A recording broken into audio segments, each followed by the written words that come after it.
anaingia ndani ya kanisa. Nje ya ndoa kanisa, anaingia ndani ya kanisa. Kuchukia watu, anaingia ndani ya kanisa.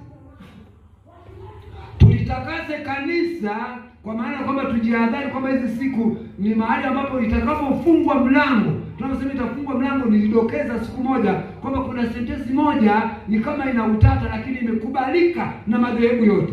Sentensi ni hii. Ukiwafuata watu wote wa Anglikana, Lutheran, Katoliki wanakwambia neno la Mungu kuna wakati litakataliwa na litakuwa ndio mwisho, milango itafungwa.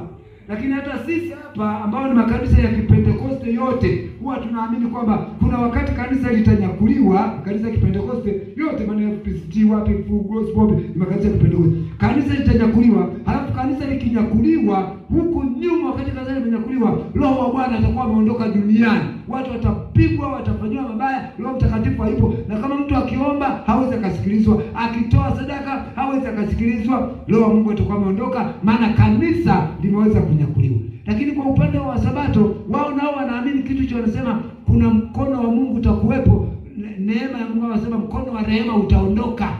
Roho ya msamaha, yani Roho wa Mungu kuna wakati ataondoka, alafu hapata kuwa na msamaha, mtu atakuwa anaishi duniani lakini Roho wa Mungu haipo. Kwa hiyo hii dhana hii haka kwa protocol kamekubalika na madhehebu yote ya Kipentekoste na ambayo sio ya Kipentekoste, kwamba kuna wakati Roho wa Mungu ataondoka.